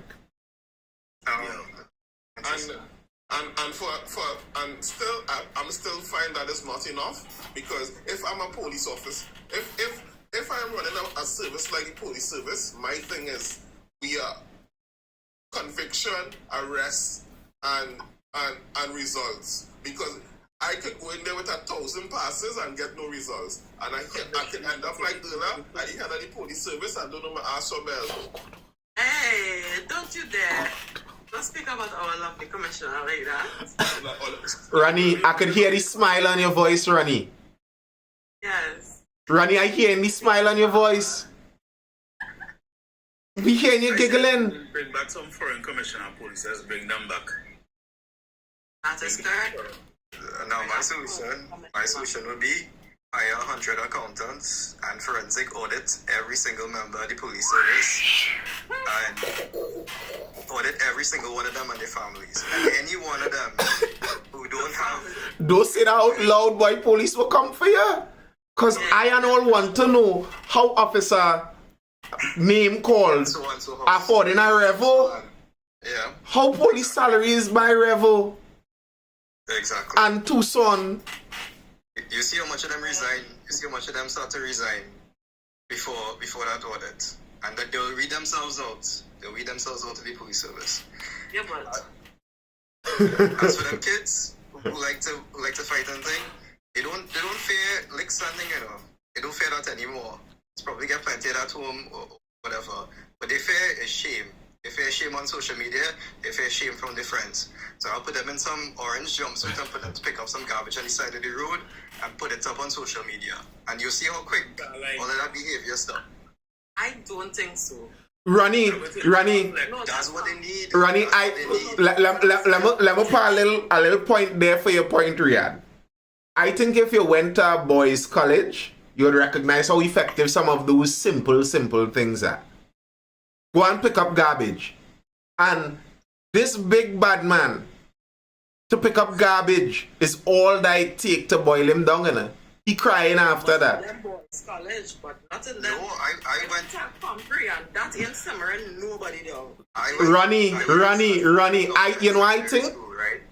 And I went to Mudsec. I don't know if anybody from South. I went to Mudsec, right? The boy and girl school. If it is you wearing an orange jumpsuit and picking up garbage on the road, no girl gonna watch you after that, you know. No girl gonna come and watch you after that, you know. Here's why I think, Ronnie. I think some people believe that children aren't children in some cases. And I've been having this discussion with teachers and educators other places, where many people try to act like modern children all of a sudden have evolved out of being human children anymore. The things that human children enjoy, these modern children different in them, though it's the same children. Oftentimes it's the parents and adults around that are treating them differently, causing some of these things. Some of those same boys that you think are so different, they're still influenced by peers just like everyone else. It's just their peer group is a different peer group. It's the same influence. And the deans of old, the senior compris, had bad children before, had a real bad men, but they had bad deans. They had big old 40-something-year-old, 50-something-year-old man who been doing this for a while and don't afraid you at all. And that was the dean. And up till now, bad man who is bad man probably kill a few people before. You ask him about the dean. You ask him about the dean when he was in school, and he boy, that man didn't used to play now. And you're like, but and you shoot people by, and he still have that fear built in him for a dean from 20 years ago. Mr. Best. You know his name, Mr. Muhammad. The name, I will never forget the names. You don't forget those names. I am inclined to agree with you, but I think, at least from my observation, I have seen where the shame didn't move. They tried to shame some boys in our school, and what ended up happening, like, it just became the fun thing to do. Like, yeah, you too. That is what ended up happening. So I don't think that's people who don't understand. That is if you don't understand the dynamics of children. That's a different thing. You don't understand dynamics. But I think some children need a heavy hand. You understand? They need some of that, and they need people who not afraid to head them some dollars. Now I say they bring in the defense force men, because obviously again the teacher is not going to do it, and I am not telling no teacher to do it. Even if they bring back up a punishment, no teacher should ever touch a child, because listen, them trying to hit you back. Yes, they will. Yes, they will. They will not dare hit back a man in uniform, because it could get nasty. Yeah, I don't disagree with you. I don't disagree with you about outsourcing physical discipline. I don't disagree with that. And here's the thing: I don't really like the whole public school system in the first place.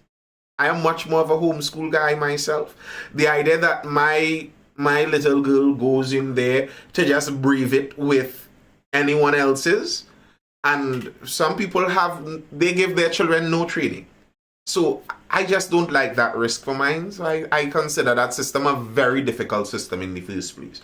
But I understand kind of why it could seem like you need something like corporal punishment or law enforcement officers inside of a system like that. Because if you have a wide catchment of 1,000 children inside of a school with varied training levels, how do you get them to do what you want if you can't make them do it? The idea once upon a time was all parents in society discipline their children to an adequate level so that when they reach in school, the teachers don't need to discipline you really, they just need to teach you.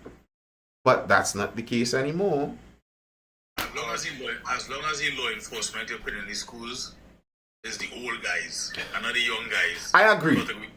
But we studying teachers. Whew. If you have a big gold chain as a police, you don't get put in no school. All right, people. Anybody have any last statements? Any last statements before we go? Last statement of this, right? Yeah, we are. Interesting to do a study to find out which we do it to see which schools produce the most doctors and lawyers and so on. It'd be interesting to see which schools produce most criminals. Not not to necessarily shame those schools, but in order to direct funding and I was tranquil, and the amount of police come out of tranquil, I was amazed. Well, it's a thin line. You know they say it's a thin line between love and hate. I don't want to say it, but There's a thin line between So yeah, it'd be interesting to see which schools produce the most criminals. My aunt, she was a principal at a comprehensive school. She was saying that a lot of these students coming in to Form 1, they can't even read or write, you know? So they're starting way behind everybody else. And you're comparing them to like prestige schools or middle of the road schools, and these students don't have the tools and the capabilities to learn, and then you expect them to keep up with a curriculum that they don't even understand, you know? So we need to rethink how we view education as well, and that has a big part to play in crime. So that's the conversation. Thank you. Right, you're running. Before you go, Riyad, I think that's why they went to that school. I think people have this idea of Compre, and I think we need to go back to the idea of what Compres used to be before. When I was in Compre, it was doing trade, but I didn't do a trade. But then I was in EA, our principal boasted about how he asked the ministry to send students with good grades so they could show that Compre could do good and blah, blah, blah. It had children in my class who had 80s and 90s. I was one of them, right? Yeah. And you know something? A girl who performed, she was the better of, like, everybody. She left Compre pregnant with 0 passes. Yeah. And I believe had she gone to a proper school where she was supposed to go, that wouldn't have happened to her. Yeah. Ronnie, don't say proper school like that, because you're making the suggestion that the Compre wasn't a proper school, isn't it? So the question is, right? I understand what you mean. I understand totally. The question is, right? If that comprehensive school had, let's say, 70% decent students and 30% students who need more help, right? Would that be a better environment for all those students to learn in? Because what we end up doing with our education system is we segregate now. We segregate the students who do well, and we put them in one area, and then we put everybody else in these schools. And then we are asking a teacher to teach a 30 student class of students who aren't able to learn, who can't learn that syllabus. Riyad, so it's interesting. This is my piece here as a teacher. I think we need to separate students. One of the most frustrating things as a teacher, because here's the reality, all children are not the same. That's just not true. They are not. All children don't learn at the same rate. They don't understand everything the same way. All explanations don't work for everyone the same way. So, one of the most frustrating things as a teacher is to try to teach a very wide range of students, where you have some students picking up very fast and some students picking up very slow and some right in the middle. What you are trying to do is you're trying to tailor a lesson to not get those who picking up very fast bored, because children who excel fast, they get bored. And that happens when you place excelling students in schools lesser for them. You frustrate their intelligence. That happens. And then the children who are slow, what's that? Change the curriculum for the slower students and allow them to get to a level where it is that they can actually learn that content. But don't you need to separate them in order to do that? No, I agree. If the solution is, right, what we're trying to do is create a system that is the best for all students. Mm-hmm. Right? And if it is that we agree that segregation is necessary so that the ones who are capable can move on and the ones who need more help, well, then we have to give those people more help. Can't put them in those schools where it is that, and then expect them, okay, Form 5 coming up and you're going to write the same CXC exam, the same period of time. It's unfair. Setting them up for failure. I agree. And that's why, go ahead, Omans, go ahead. When I was in primary school, right, I wouldn't call it primary school. So let's say standard 3. It will have standard 3-1, standard 3-2, standard 3-4, and standard 3-5. So the standard 3-1 will be the students who operate at a higher capacity. Yeah, A, B, C, D. So it will have like a bracket from 80 to 90. We'll put them in this. So those things has always been there. But what started happening is that we believe every child should be given a trophy and every child should be placed. And that is not true. Because everyone's skills, as Nathan said, is uniquely different. And we need to teach people based on their level of skill. Yeah, I think one of the worst things happened, and we could blame Tanticams for that one, is every child gets a place. So nobody don't stay down anymore. But I think that was necessary. If you have not completed the work of primary school, why would we graduate you from primary school? You do not yet know the work. That makes no sense. Also, we stop trades. But We stop any. Some people are just not academically inclined. Mm-hmm. You know. Yes, every student should have a basic level of arithmetic and language and so on.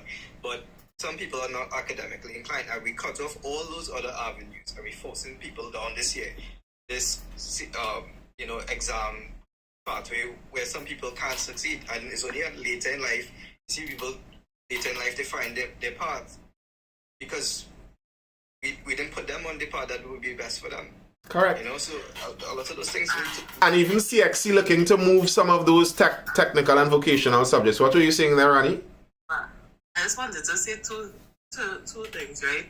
One, I believe you said you answer teacher in Compre and she would see children come in and can't read. The Compres would have been for those type of children in the first place. That's why those schools offer the trades and stuff, right? So they offer plenty of practical subjects for those type of children. And in those schools, they do offer them to write basic math and English, which to make sense. But they do offer it, right? She was the So principal. that's one. My aunt, she was the principal, right, of that school. And we had the same conversation with her because we were talking about tech schools that used to exist before and so on. But the syllabus that they were asking these teachers to cover with these students is the same syllabus that exists in these prestige schools. And these students are not capable of covering it. So this is the argument, the conversation that we were having. I was going to get to that. That has been the problem. Just now, Ronnie, you're jumping right. I'll finishing quick. They muddled a lot of it. Where there was that difference, because remember, there is no junior secondary, senior secondary. No, everything is east and west. There is no 5-year and 7-year and 3-year and 2-year. Everything is 5-year or 7-year. So all of them are supposed to do the same thing magically.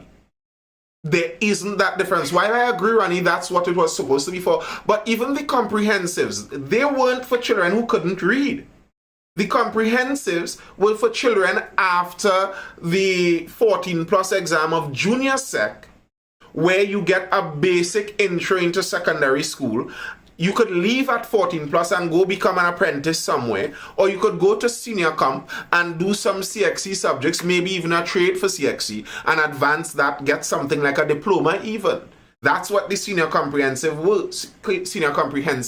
were. And those who couldn't read were supposed to be left in primary school post-primary. I don't know how many of you remember that.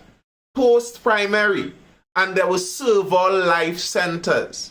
Because even a student who might struggle with being an A+ student in mathematics, that doesn't necessarily mean they are a remedial student in those subjects. And there are remedial students, so you need something at the remedial level. And you can't say this is remedial level and teach them the same thing that you're teaching the advanced students. That doesn't make any sense. Right, and the last point to react to what Riyadh was saying is, I think a lot of these issues could be solved by active parents paying attention to their children's education. Like the state is giving a one-size-suits-all education because you're just given one that is kind of like a generalization of what they would like, right? But you as a parent, you must know if the child would be performing better than or lesser than what is generalized, right? So if you are an active parent in your child life, you're picking up your child book, you're going through the stuff, you're talking to the teachers or whatever, you will have an idea like, okay, my child needs to up in some way or they need some help in somewhere else. then is when you kind of decide what you would do with your child outside of what is the government system. Because most children can't survive in the government system and excel. They struggle through it. Even if they are really good students, they struggle through it because they just feel like they're wasting their time. Yeah. Right? So good students struggle through it because they're wasting their time, and not so good students, they struggle through it because they don't get it. Right? So a lot of that is parenting. I think again the government isn't wrong to do this is what works for the majority and we're gonna cater to the majority. I think parents need to step up to the plate and do the right thing. Well, to tie this back to the crime situation, right?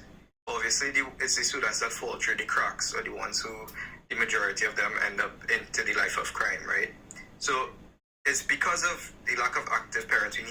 There are active parents out there. We have to be aware of the fact that there are inactive parents, out there who don't take an interest in their child, and they are the ones who end up falling through the cracks, and they are the ones who the society have to face the backlash of, we pay the price for them being inactive parents.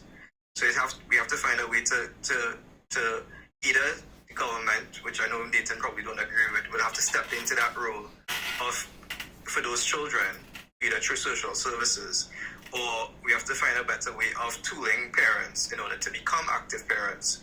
Some children becoming parents before, all of these things that we have going on in society, that for the reason why those children don't have active parents. We have to fix those problems, because at the end of the day, we are the ones who are going to face the brunt of those children when they come out of school with no passes, no future, no prospects, and the guys in the neighborhood giving them a gun and avenue to make some money. We have to offer a better solution to them than that, All right. Let me add in something here, right? Mm-hmm. And that's, according to what Ria just said, they have some students fully capable of doing the work, but they are the students that need a parent over them. They need it. They are fully capable. It's not that they can't do the work. They are fully capable of doing the work, but they are the ones that need parent over them, making sure they're doing the work. They're not slow in the work. They're not deficient in the intelligence to get the work done. They just need that authority figure enforcing it. Bro. When these are the ones, when they slip through the crack, the intelligence does get used for other avenues. We are saying that, and I have probably dozens of pictures of students in my mind just like that. Students where you talk to them, and when you talk, it's usually boys. Just to be frank about it, it's usually boys at that level. Android gamers, I will mute you. You're becoming a nuisance. Are you 5? Like, we don't spam talk here. We speak sense. Yeah.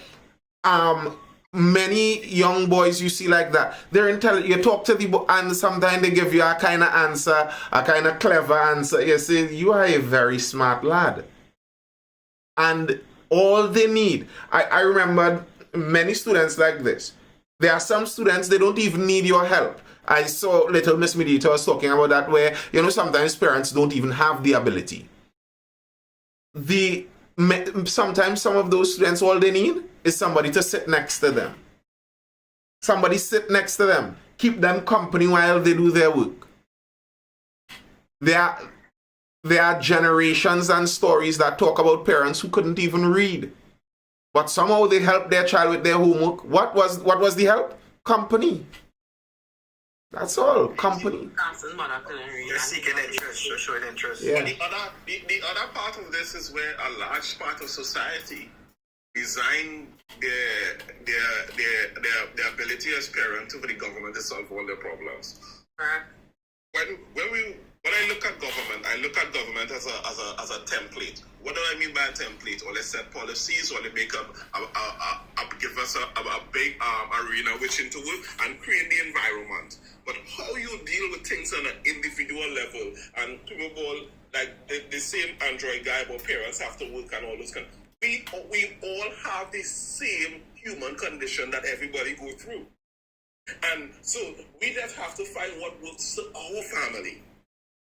And the only way that any real significant change could happen in any system is personal accountability, and then you could bring that to community, and then on a national level. I agree. I agree with all of that. The government controlled by the Illuminati wants the society so you will be so. Okay, Android gamers. Okay, Android gamers. Put on the weed. Have a good rest. You seem a little on the deep end there. And no, Trinidad is not a failed state, and no, Trinidad's education is not seen as poor globally. Trinidad has some of the better education globally. Those who are properly educated in Trinidad, who are well educated in Trinidad, when you go away, you are considered well educated there too. If you are intelligent in Trinidad's education system, you would be intelligent in another education system also. Those people are with that view are ignoramuses. They don't know. Just to bring back, I always say it, the Trinidad, we take for granted all that we have. Correct. Like, it's not perfect, but like, when you look, if you as a trainee, you went to school, you have your 5 CXC passes, right? Just 5. You go up the islands and get any job there, like a good paying job in those islands, because you know why? Those people have to work and pay the 250 it is EC dollars to do the exam, and plenty of them don't do it. Plenty of them can't do it. So I've noticed, I have several friends that went to several countries in the Caribbean and take up good jobs, right? Well, obviously not with CXC, but with like the degrees and whatever. And we have 3 degrees anyway.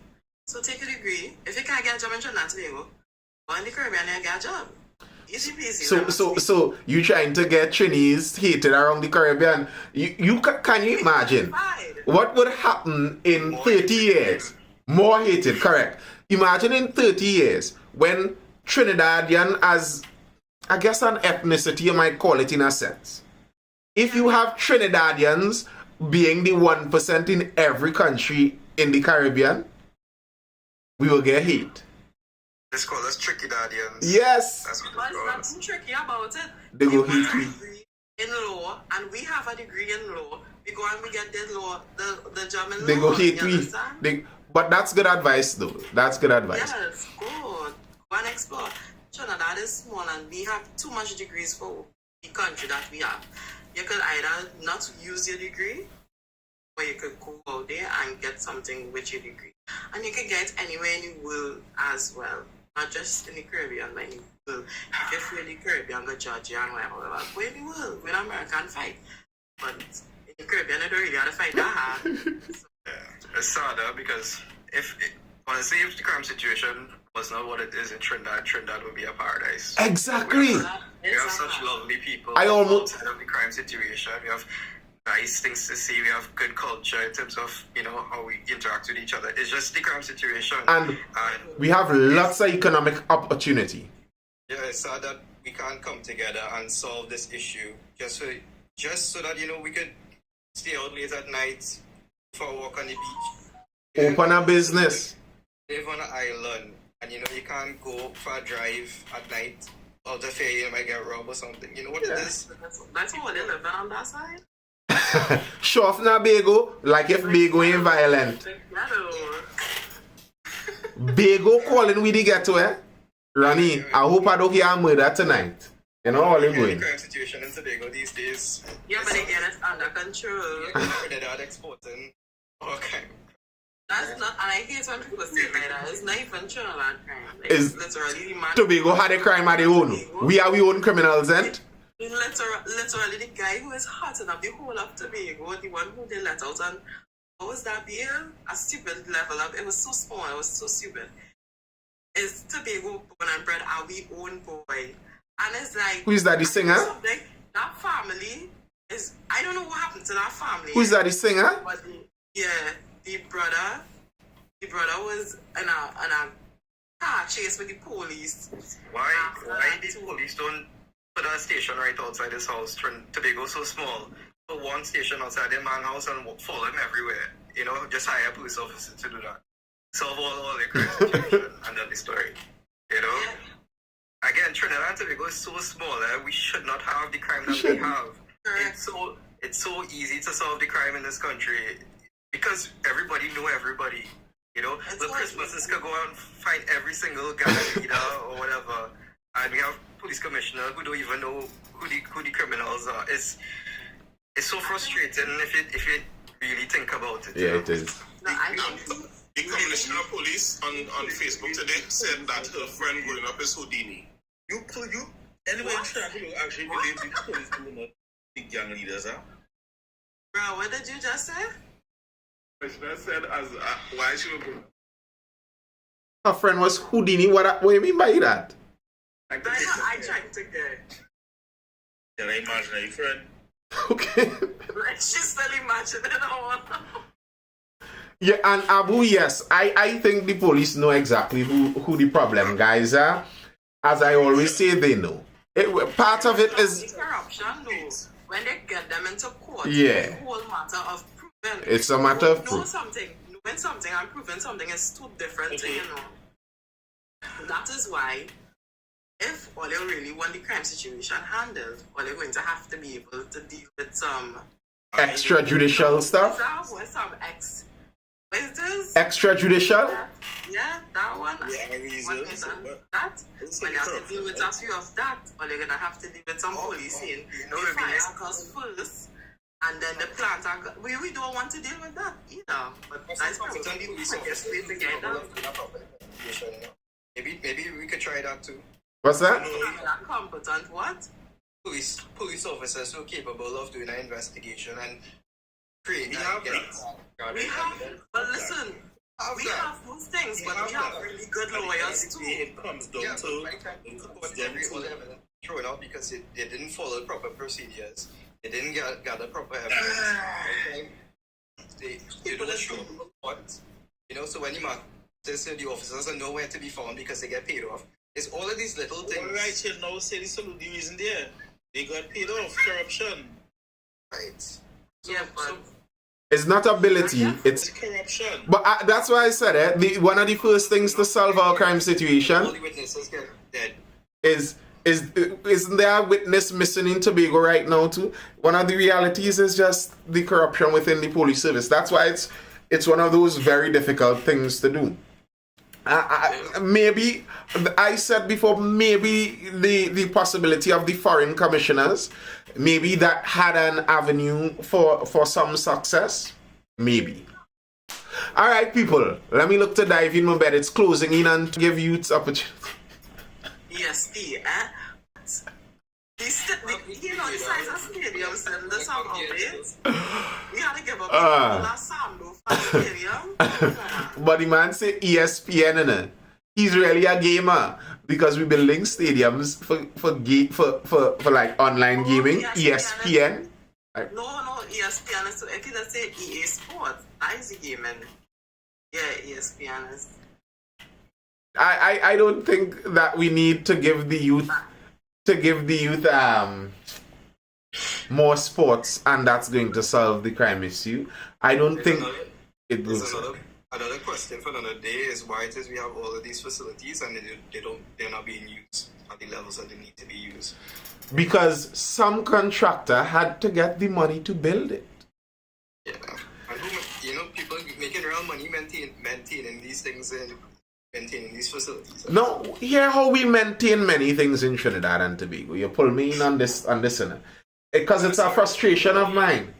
Very often you see, this is maintenance. Build it, wait till it collapses, rebuild it. And that's how we maintain it. Yeah. And our roads. As the example is roads. Sweet TNT. That roads thing is a money making thing. Yeah, it is. Come on. It's a money making thing. No, we're not going till morning. I have to go. People, I hope you're educated, informed, or entertained. This has been the Mindful Live. I am Nathan Springer. It's always good. I'm here still because I enjoy doing this. It's always good discussing, learning, sharing your thoughts and opinions. And I think things like this is how, you attempt to shift the culture. You attempt to soothe and massage the culture into a direction that hopefully could even affect the politics at some point in time. What do you think about Michaela, though? in your last 5 minutes. Michaela, I don't know if she's a known entity in terms of what I believe she would do. I'd like to hear her speak, to hear what her political beliefs are, like her actual ideologies. Exactly. I didn't hear it. I'd have to hear her more to see exactly where her beliefs lie. If she's a socialist, or if she's more capitalist, or because if she's cut from her father's cloth, she'll be more along that more Labour left-wing side. And I'd like to hear. Why are they trying to make her look older than she is? You mean make her look older? Because I saw her during Ramadan. I saw her. She was in the masjid, and then recently I saw her on news clipping. You could see they're trying to make her look older, like they're trying to make her look more mature. But why? More like a father. I mean, I've met her a few times, right? And she's an intelligent person. Clearly. You know, do they want her to appeal to younger people? I think she have that crowd. I think what it is that what they're probably trying to do is the older UNC supporters are trying to appeal to the Pandey roots, you know, and try to pull some of that grassroots away from the UNC. And you know, right. it's the same argument like Gary Griffith, you know, PR, you know, maybe in politics he needed. The thing is, if you look at most female politicians, you look at them before they enter politics, you look at them after they enter politics, and you see some stark differences. One of the main things is they change their vocal register. Most women talk lower when they enter politics. And part of the reason for a lot of those things is people intuitively give more respect in leadership to men, generally speaking. So very often a woman who is going up for leadership would attempt to, look more masculine to get that leadership role. So maybe it's an attempt to masculinize her a little more that give her older look too. I wouldn't doubt that, because you hardly ever find a woman leader that comes in and she's not wearing a pantsuit. Most of them are wearing pantsuits out there. You're hardly ever going to see that lady leader in a summer dress and heels. It hardly happens that way. That's true. If it is I was going to categorize Michaela and her potential benefit to the country is, even if you don't agree with her politically, and you're under the belief that the current status quo between the PNM and the UNC is a problem, electing her would be a bomb for those parties as well. I agree. You're going to have to do some self-reflection if it is that a third party comes in and able to win the election. So maybe, even if it is you don't agree with her politically and you want to change how things are done in this country with regards to crime, it might be a good idea to give her some consideration. I agree, totally I agree with that. I when I was saying I don't know where she stands politically, is to give an opinion on her politically. I just don't know. But if you're talking just about the possibility of her in terms of the Trinidad political landscape, I think it's a positive thing for both the PNM and the UNC, because I regularly say I think the PNM is so stuck in their place because the UNC is so stuck in their place. I think the UNC is the variable that needs manipulating before the PNM, because I think the PNM faithfuls have shown they will vote for another party. The UNC faithfuls haven't really shown that yet. And maybe Michaela is an opportunity to do some of that. And if that could happen, I think it may throw a spoke in the entire establishment, PNM, UNC, PNM, UNC, that kind of thing. It may throw a spoke in that whole wheel. One can hope. I'm out before midnight. I hope you're educated, informed, or entertained. I'll see you guys again